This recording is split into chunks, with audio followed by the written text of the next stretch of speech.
हे गाईज नमस्ते, मी आहे कल्याणी। माझ्या चॅनलवर तुमचं खूप खूप स्वागत आहे। तर आज आपण बघणार आहोत पापलेट फिश आणि त्याला क्रिस्पी कसं बनवायचं ती रेसिपी आज आपण नक्कीच बघणार आहोत। तर चला, त्यासाठी बघा मी इथे 4 मोठ्या साईजच्या पापलेट घेतलेल्या आहेत आणि त्यासाठी लागणारं साहित्य म्हणजे लसूणच्या पाकळ्या घेतल्यात 8-10, थोडंसं आलं घेतलंय, 3 हिरव्या मिरच्या घेतल्यात आणि थोडीशी कोथिंबीर।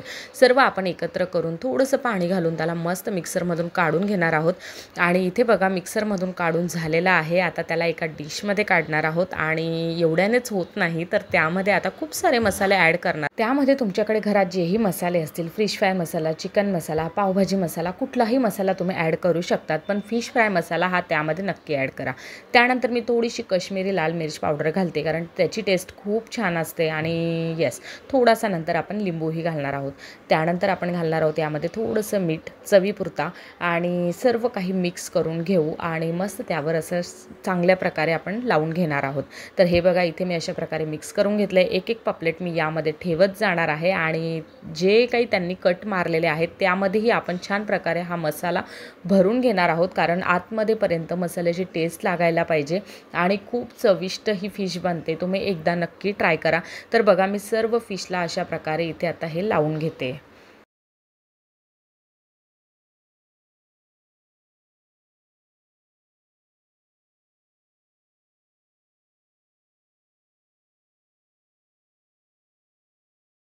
अशा प्रकारे फिशला मसाला लावून झाला आहे। याला थोडा वेळ आपण मॅरिनेट करून ठेवूया, तर छान प्रकारे या सेट होऊन जातील।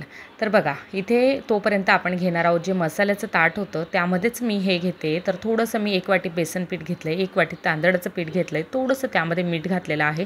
सर्व मिक्स करून घेऊया आणि मसाल्याच्याच डिशमध्ये मी यासाठी घेतलं की वरतून आपल्याला चटणी वगैरे घालण्याची काही गरज नसते, मग पीठही थोडंसं फिकं फिकं लागतं, तसं लागत नाही। आणि त्यामध्ये चटणी मीठ असल्यामुळे ते खूप क्रिस्पी लागतं तेलामध्ये तळल्यानंतर। तर हे बघा दोघं बाजूंनी मी अशा प्रकारे पीठ लावून घेते आणि त्यानंतर आपण दोघं फिशला अशा प्रकारे लावून घेऊया आणि मस्त तेलामध्ये सोडून घेऊया। साईडला मी तेल ठेवलेलं आहे, तेल छानपैकी गरमही झालेलं आहे। तर चला त्यामध्ये आता मस्त कुरकुरीत फिश फ्राय करूया। तर अशा प्रकारे मी 2-2 करून फिश फ्राय करणार आहे आणि यांच्यावर ताट ठेवण्याची गरज नसते, कारण ह्या 2 मिनटात खूप छान प्रकारे क्रिस्पी होऊन जातात। दुसऱ्या ज्या फिश असतात त्यांना ताट ठेवून थोडा वेळ शिजवावं लागतं, पण यांना तसं नसतं। ह्या छानपैकी क्रिस्पी होतात आणि मस्त टेस्टीही लागतात। तर अशा प्रकारे दोघं साईडने आपण त्यांना फ्राय करून घेणार आहोत आणि मस्त कुरकुरीत फिश आपल्या इथं रेडी आहेत। तर चला आता त्यांना डिशमध्ये काढून घेऊया। तर अशा प्रकारे बघा इथे या फिश मी कंप्लीट केलेल्या आहेत आणि येस त्यांचा लुकही तुम्हाला दाखवते। दुसरा फिश जे आहे ते मी यामध्ये आता ॲड केलेली आहे आणि कुरकुरीत आणि क्रिस्पी फिश आपली इथं रेडी आहे। तर वरतून त्यावर मस्त असा लिंबू मारायचा छान आणि एन्जॉय करायचा, खूप छान लागते। नक्की ही रेसिपी ट्राय करा। रेसिपी कशी वाटली मला कमेंट करून नक्की सांगा। व्हिडिओ आवडल्यास लाईक करा, शेअर करा, सबस्क्राईब करा।